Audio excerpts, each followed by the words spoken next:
Story 1. My mom's whole side of the family was raised Catholic. All went to the same church in a small town in the South. I was there one summer as a kid with my mom.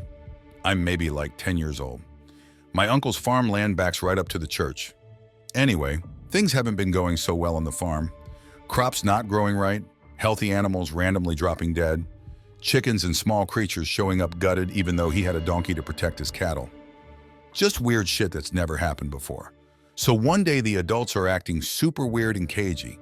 You know how they act when something big is going down but they don't want to scare the kids. Like that. My grandma, mom, uncle, aunt, some older cousins, and the priest and another man from the church are all hanging out on my uncle's farm, and they kick me out of the house to go play. Naturally, being a very curious kid, I climb as high as I can in the nearest tree to the house, trying to eavesdrop. I hear a snippet of conversation here and there, but can't figure out what they're up to.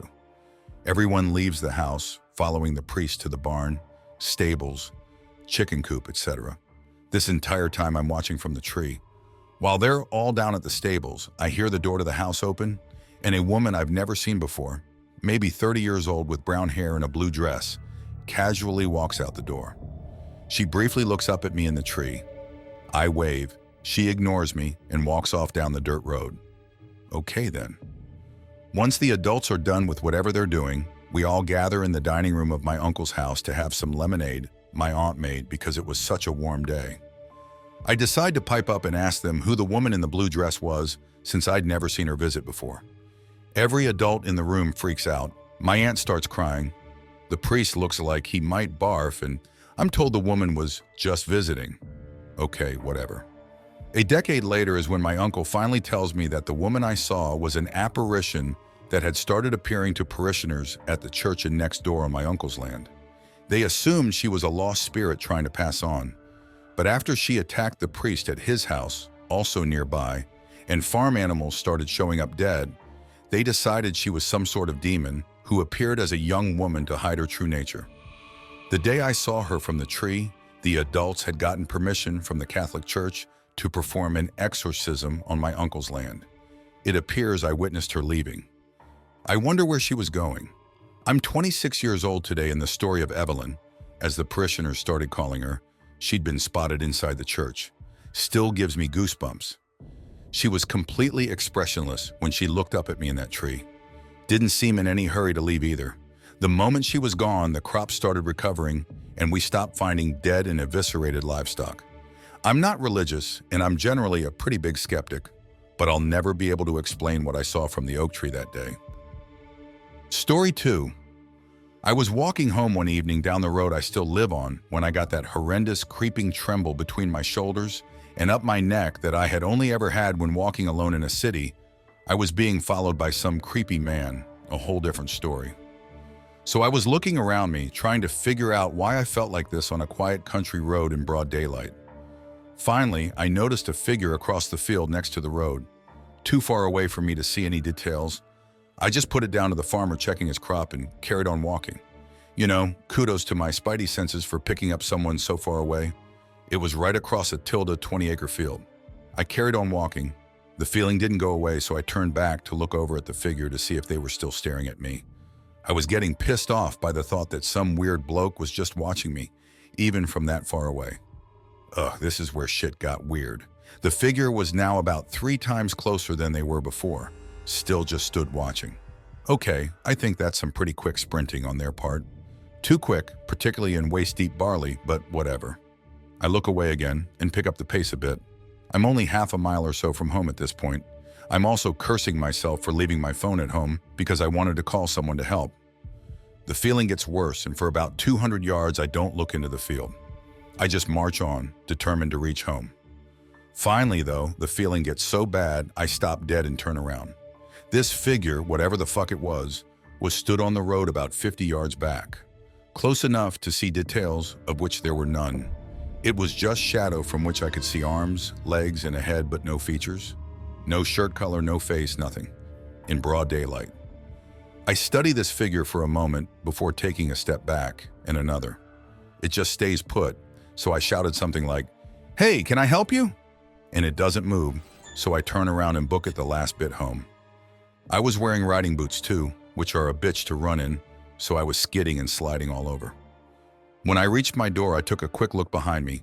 It was standing at the top of the driveway watching me. I get in, slam and lock the door, and look out of the window. It was gone. Do I know what it was? Nope. Do I want to know? Also, probably not. Story 3. There was one time I went camping with two of my buddies, but neither of them is the real outdoorsy type. I was just kind of getting them into the whole camping, hunting scene. Now, I love hiking, exploring, more like because I hate just walking a trail. You're seeing nothing new, so took the two friends out there away and got 2 miles from camp when they just wanted to go back. I said fine and showed them where to go on my phone and made them put a waypoint on the other little GPS thing I had to follow. I wanted to keep going, so I did so by myself. They wanted the pistol I had on me for safety reasons, leaving me to walk alone in the forest with water and nothing else. No big deal, I thought. I found a steep hillside with rocks down when I was about 5 miles from camp and decided to go down. I followed the path at the bottom of this thing, which was at this point just a dry riverbed. I walked down and it got steeper as I went further south. When I crossed a certain point, something just felt wrong. I started trying to look around for anything, but there was a huge log across the two hillsides, and when I crouched down to crawl under it, it felt like I was being watched. I looked up to my left and saw nothing. Looked around to see if there was anything in the middle of the riverbed, then looked up to the right. Huge black canine. Too small to be a bear, but it looked like a wolf on steroids. That dog creature and I held glances for what felt like hours. But I know it couldn't have been more than 10 seconds. Every passing moment made the feeling of dread worse. I moved back to get the hell out of there, and when I moved the wolf thing, just booked it into the forest, further from camp. The walk back was eerie. It didn't feel as much as I was being watched as just the feeling of, it will catch me eventually. And that's why I don't ever hike alone anymore. Story 4. There was a house way back before Ghostbusters on the Sci-Fi Channel was a thing that my then BF and our friends liked to go ghost hunting at. There are 2 stories about that house that I have that I've written about before. I'm just going to write about the one that's more unexplainable to me for now. Let me get this one key part out of the way though. I was never on drugs or drinking when we went ghost hunting at this house, so that is not an answer for this. So this house, it's been abandoned for years. And the supposed backstory is that the man of the house went crazy and killed his wife and kids, and possibly brother too, with an axe. And in the house on the 2nd floor, there were holes in the walls where it looked like someone used an axe to get into rooms. Now we'd gone there quite a few times, little weird shit would happen. No biggie, not worth writing home to mom about. Just cameras and flashlights not working. This was before cell phones became ubiquitous. But one night we decided to go with a bigger group of folks, 10 people in all, instead of just 4 or 5 of us, like usual, since one friend Rich had his van that could fit a small army that night. So we drive up, and we decide to break into groups of 2. 2 in the attic, 2 on the 2nd floor, 2 on the first ground floor, 2 in the basement, and 2 out in the dilapidated barn. Each pair is to spend about 15, 20 minutes on their floor area. My boyfriend and I end up on the 2nd floor, so we walk up the stairs, and then this is where shit gets weird. Almost literally. Now I've been here about 10 plus times, and I've checked out every nook and cranny. I know it like I do my own damn home. But suddenly, there's a room I've never seen before. It's a bathroom. With a huge claw-footed tub, it connects 2 bedrooms. I swear to all that is holy and unholy, I've never seen this room before. I have walked through the doors and the holes in the walls I mentioned earlier in all of these rooms. This room was not fucking there before. And it's huge for a bathroom too, not like I mistook it for a damn closet before. And I love claw-footed tubs. You can bet I'd remember such a sweet piece of antique porcelain. I freak out about it. Then BF is trying to tell me it's always been here. Nope. He's got to be fucking with me, right? He makes me stay in this new fucking bathroom the whole 20 minutes, and I'm worried it's going to blink out of existence and take me with it. It doesn't, and we're fine. Nothing usually happens till we all meet back up, and we get shot at by who fucking knows as all 10 of us are next to the barn. So we book it back to the van and get the fuck out. But I went back later without the BF or anyone else from that night, with some friends who had also been there before. And guess what? The bathroom is fucking gone. That is, and probably always will be, the most unexplainable thing I've ever personally come across. It's been 15 years since then, and if that house is still standing, I doubt it's still safe enough to find out if that bathroom is there right now or not. Story 5. My wife and I are avid backpackers, and we try to put down at least one 30-mile weekend trip every month with our ultralight gear. We're fairly experienced at this point and have had numerous semi-dangerous encounters with wildlife and other wilderness hazards. We don't get shook easily. We're hiking a ridgeline trail in the late afternoon, planning to take a turn and head down into a drainage to camp near water before it gets dark. We've put down 10+ miles that day, and we're fairly beat, looking forward to setting up camp and getting dinner going. We see a guy coming up the trail towards us as we turn onto the drainage trail, wearing worn-out clothes. Up close, he's a white guy of kind of indeterminate age, somewhere between the late 30s and late 40s. We acknowledge each other and strike up a little conversation on the trail. The first thing I notice is his accent. It's American, but it's not the accent of the area we're in, and it's kind of, well, old-timey. There's a kind of music or lilt to it. Note, not a drawl. It's vaguely familiar, like something I've heard but can't quite recall. My wife is chatting with him while I puzzle his accent out. And then I notice he's covered with tattoos. Weird ones too. I have ink, so I'm not one to judge someone just for having a tattoo, but I've never seen anything like these tattoos before. They're not standard hard-ass tattoos or pictures. It's almost like writing, but not in any alphabet I've ever seen, and arranged in a way that makes me think they're also a picture, if seen in full, like a magic eye game, made up of some indecipherable script and inked on a man's skin. I'm now getting an itchy something is very wrong here feeling from this guy when I hear him say to my wife, "There's a great campsite down by the stream. Lots of campers have used it." I realize that we're an hour from sundown and at least 10 miles from anything, and this guy has nothing with him. Not a backpack, not a water bottle, no warm layer. It's autumn and we're rather high up elevation-wise. Just the clothes on his back, none of which have anything distinguishing about them. No logos or visible brands of any kind, and quite worn. He's about to get overnighted on the trail without any gear of any kind, and only the one campsite within 6 miles of where we're standing. I hear my wife say, "That's where we're going to camp, thanks for the suggestion," and he smiles at us. His teeth are pointed, I assume filed, and curved inwards the back of his mouth. I don't mean just his incisors, I mean his front teeth on both top and bottom. I nod my agreement and say, "Enjoy the rest of your hike," and then we continue. In another mile or two, we get down to the stream, and the campsite is lovely. Beautiful green grass about 3 inches high, flat, dry, easy water access. However, there's no sign that anyone has camped there in a very long while.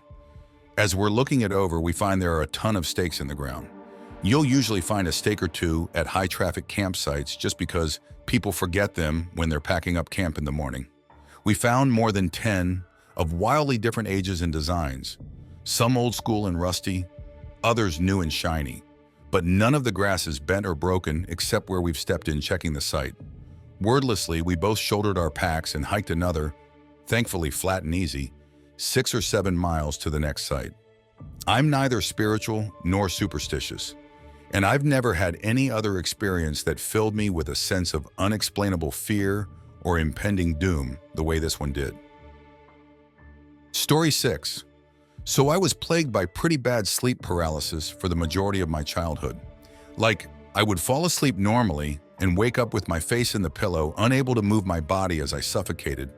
No idea how I even survived those moments, to be honest.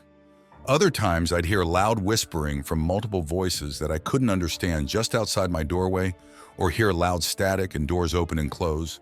Standard sleep paralysis hallucinations and whatnot. It's rarely an issue anymore because I've altered the way I fall asleep. It only really happens now if I'm in such a state of exhaustion that I can't fall into a proper sleep and kind of end up in limbo between being asleep and awake. Anyway, late last summer, I had just gotten back from visiting family over in England, so I was exhausted from traveling. I ended up falling asleep as I was watching something on my iPad and had some dream that I really can't remember all the details of now. All that I remember was that I had fallen asleep in the dream, and the doors in the hallway of this house that I was in started to open and shut as if someone was looking for someone that is me. At this point, my dream self had woken up and was pretending to be asleep when the door to the room I was in opened up. I ended up waking up as well. Sort of. If you've experienced sleep paralysis, you should know what I mean. I was in that moment when you're conscious that you're not in your dream anymore because you're aware of your surroundings and can feel your body just being immobile, heavy sack of meat and bones. Once I woke up, I felt this immense pressure, like someone much heavier than me was putting their weight on my back as they leaned over to whisper in my ear. I tried moving and of course I couldn't. I started to hear ambient noise as if there was a wind whipping up in my room, but it had been put through a filter and ended up kind of muted. As that pressure on my back increased, I heard a very deep, sinister voice loudly say, "No one will save you." I jolted right up after that, gasping dramatically like people tend to do in the movies and on TV and such. If it wasn't 3 a.m., I probably would have gone and crawled into my mom's bed, despite being 20. I just tried not to cry instead and turned on the lights. I ended up forcing myself to stay awake until the sun came up, just in case it happened again. Story 7. My parents moved into a house not too long ago, which in decorative terms drastically required bringing forwards from the 1970s. They brought some builders in and set about it, however, have told me that upon restoring the place, a few odd things happened that, in addition to making them uneasy, nearly drove the workmen from completing their job. The initial happenings came in the form of random knocking and banging that you can sort of explain away.